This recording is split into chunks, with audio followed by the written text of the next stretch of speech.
Hello, everybody. Welcome to What the Flick. Alonso Duralde, Ben Mankiewicz, wrapping up our Season 1 coverage of Looking with Episode 8, Looking Glass. I think for a show that has been given not enough time in one season, I think this is, as we've been saying, it's an hour-long show stuffed into a half-hour sausage casing, and it's 8 episodes. I still kind of feel like we came away from this, I'm into these characters. I'm interested in what's going to happen to them. I'm excited about there being a second season. What's your takeaway? I feel I'm not interested in them enough. I'm interested, as you know, in one of them. Right. Significantly interested in one of them. Mm-hmm. But the others, I'm not, and I wish I were, and I'm trying to figure out why. I know it's not for a bad reason. So I think it's, for my first note on the show from yesterday was, I hate Patrick's stupid jacket and stupid shirt and stupid hair and his face. And has he ever shaved? I hated his jacket. I hated it didn't look right. It didn't look like that guy. I don't know who that guy is. That looked like somebody who worked in video games. I could see him wearing that kind of. Oh my God, irritating dude, man. And he redeemed himself a fair amount by when Richie came back and was willing, and even said, "Look, man, I might be I'm on the cusp of falling in love with you, but I don't want to do it unless you're ready."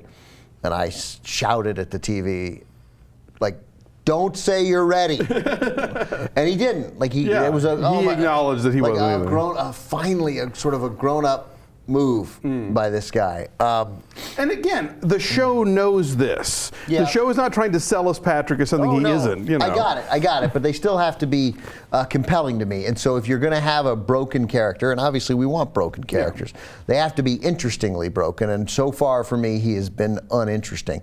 And the same for Augustine, who just seems, who it seems like Frankie nailed. He totally. That was one of the best reads I've seen on TV in a while. You're right. Augustine is the least interesting character. He does sort of seem to be kind of buffeted about by forces beyond his control, and he's I think the weakest link as far as having been how he's been written. I can't even really judge how the acting is on him because of the character seems to be so. Although I did like the on the train. When he's tripping. I think the writing is so wobbly on him that it's been not that interesting. I think the Patrick, Richie, Kevin love triangle has some possibilities because Kevin is clearly not about to lose, not going to break up with his boyfriend or not itching to do so. Turns out more. If you need more evidence that gay guys are mostly just guys, like he just wanted to fuck him, which is fine, right? And now he got that done. As soon as it was over, he's like patting him on the head, and Patrick's like, "What now?" He's like, "I don't know." Hadn't thought that far ahead, frankly. Right? I don't know. 9 minutes ago, I had one goal here. I liked that Dom sort of ate a little crow this week and basically kind of copped to having been a dick to we're just going to call him Scott Bakula, to Lynn, thank you, to Lynn. And I'm, that kiss didn't end abruptly. So no, the kiss didn't end abruptly. And Scott Bakula at the beginning was clearly into Dom. Yes. And then I think got his own feelings hurt a little bit when he thought they were, their lunch date was a date, and then it turned out it was just a business proposition. But he's such a good guy, such a guy you desperately want to be friends with, that he came through. So will he, and look, doing 8 episodes a year or every 8 months, he's about to shoot a pilot. I was reading a CSI pilot.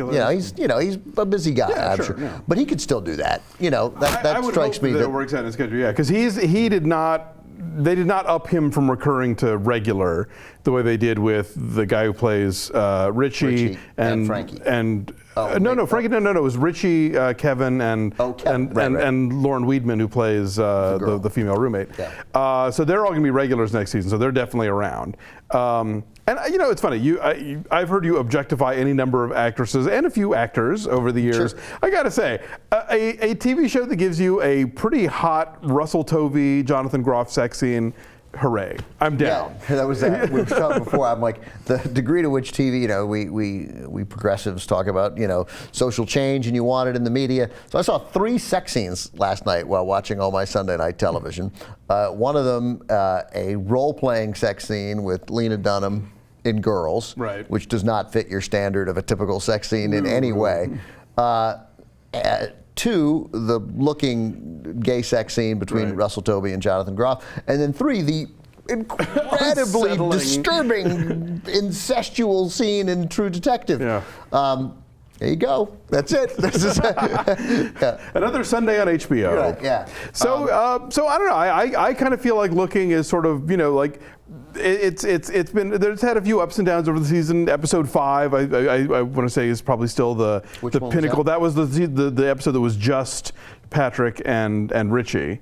Where they spend the day together. Right? They go out, they sit above on top. Yeah, and it should be noted, in that episode, there's a lot of conversation about Patrick not being a bottom, but sort of maybe opening up to that idea with Richie. And then in this episode, letting Kevin fuck him. That's kind of a big deal. Right. And I think if it's going to come up again down the road when he and Richie approach that subject again, and Richie finds out that, Right, because as you say, what we know is that Richie has been, if he's been re-upped, then he's not going anywhere. No. Right. And so all the better for the show, I think. Yeah.